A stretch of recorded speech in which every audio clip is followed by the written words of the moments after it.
اعوذ باللہ من الشیطان الرجیم بسم اللہ الرحمن الرحیم۔ معزز خواتین و حضرات السلام علیکم۔ حضرت لقمان رحمۃ اللہ علیہ ایک شخص کے غلام ہوئے۔ وہ شخص آپ کو بیچنے کے لیے بازار لے کر آیا۔ جب بھی کوئی شخص آپ کو خریدنے کے لیے آتا آپ اس سے پوچھتے تم مجھے کیوں لینا چاہتے ہو اور کس کام کے لیے لینا چاہتے ہو۔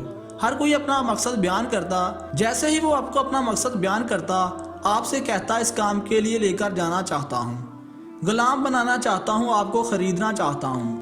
تو آپ کہتے تم مجھے نہ خریدو تو بہتر ہے۔ آپ ایسے غلام تھے جن پر کسی آقا کی زبردستی نہیں چل سکتی تھی، لیکن آپ اپنی مرضی سے اس شخص کے ساتھ جانا چاہتے تھے جو آپ کو صحیح مقصد کے لیے لے جانا چاہتا تھا۔ ایک بار ایک شخص آپ کو خریدنے کے لیے آیا۔ آپ نے سب سے پہلے پوچھا مجھ سے کیا کام لوگے، کس مقصد کے لیے مجھے خریدنے آئے ہو۔ اس شخص نے کہا میں آپ کو اپنے گھر کا چوکیدار بناؤں گا۔ آپ نے اس سے زیادہ سوال نہیں کیے، نہ اس سے زیادہ بات کی۔ آپ سمجھ گئے اس شخص کا کیا مقصد ہے، مجھے خریدنے کا۔ آپ نے کہا ٹھیک ہے مجھے خرید لو، میں آپ کے ساتھ جانے کے لیے تیار ہوں۔ چنانچہ وہ آپ کو خرید کر گھر لے گیا۔ اب جس بستی میں اس کا گھر تھا وہاں پر اس کی 3 بیٹیاں تھیں جو بہت گنہگار تھی، یعنی غلط کام میں مبتلا تھی۔ ان 3 فحش بیٹیوں کے درمیان ایک باپ تھا اور اپنے باپ کا کہنا نہیں مانتی تھی۔ اس کو شک ہوا میرے پیٹھ پیچھے غلط کام کرتی ہیں تو مجھے ان کی نگرانی کے لیے کسی کو رکھنا پڑے گا، کیونکہ وہ شخص خود زمینوں پر کھیتوں پر کام کرنے کے لیے جاتا تھا اور وہ بیٹیاں اس کے پیچھے یہ کام کرتی تھی۔ اسی لیے اس نے آپ کو ان کی نگہبانی کے لیے گھر سے باہر بٹھانے کے لیے خریدا تھا۔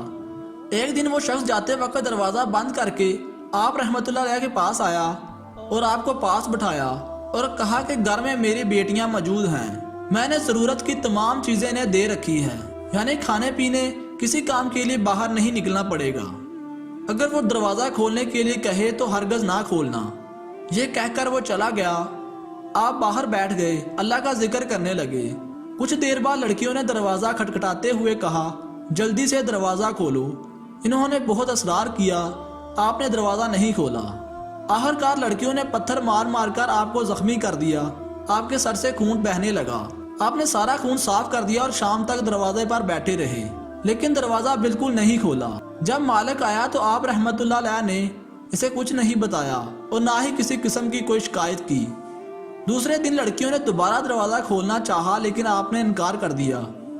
انہوں نے دوبارہ وہی عمل دہرایا، یعنی آپ کو پتھر مار کر زخمی کر دیا اور خون بہنے لگا۔ آپ نے خون کو صاف کیا۔ آپ نے ایسا اس لیے کیا تھا کہ مالک کو پتہ نہ چلے کہ ان کی بیٹیوں نے آپ رحمت اللہ علیہ کے ساتھ ظلم کیا ہے، اور شام تک دروازے پر اسی طرح بیٹھے رہے۔ جب مالک آیا تو اسے کوئی بات نہیں بتائی۔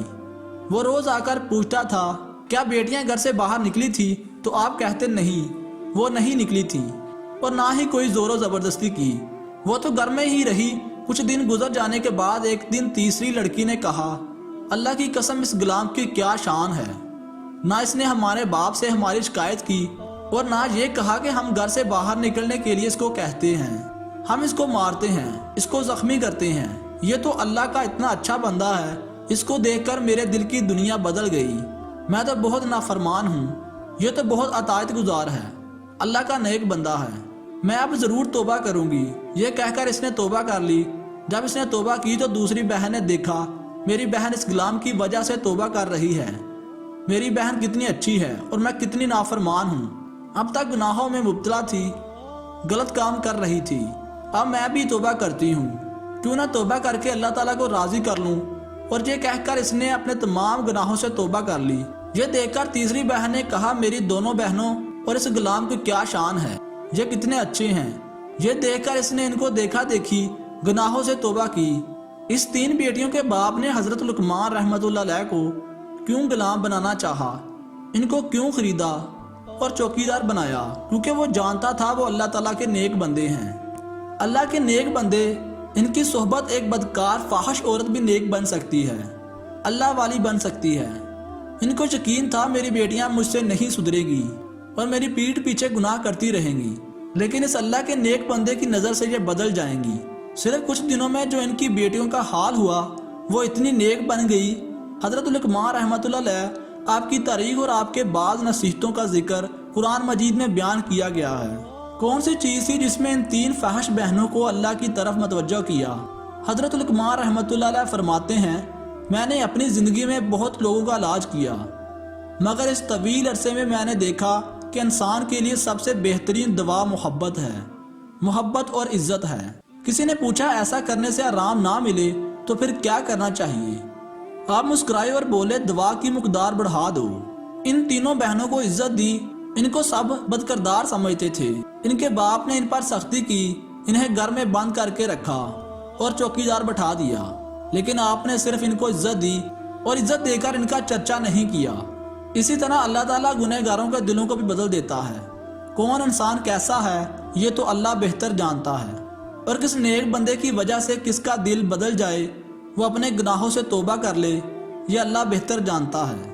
تو دوستو یہ تھی حضرت لقمان رحمۃ اللہ علیہ کی ایک صبر آموز کہانی۔ اگر آپ کو ویڈیو پسند آئے تو لائک ضرور کیجیے گا۔ اگر اس چینل پر نئے ہیں تو اس چینل کو سبسکرائب کر لیں اور ساتھ موجود بیل آئیکن کو بھی دبا دیں تاکہ اسی طرح کے واقعات اور سبق آموز کہانیاں آپ تک سب سے پہلے پہنچتی رہے۔ اپنا بہت سارا خیال رکھیے گا۔ اگلی ویڈیوز تک کے لیے اللہ حافظ۔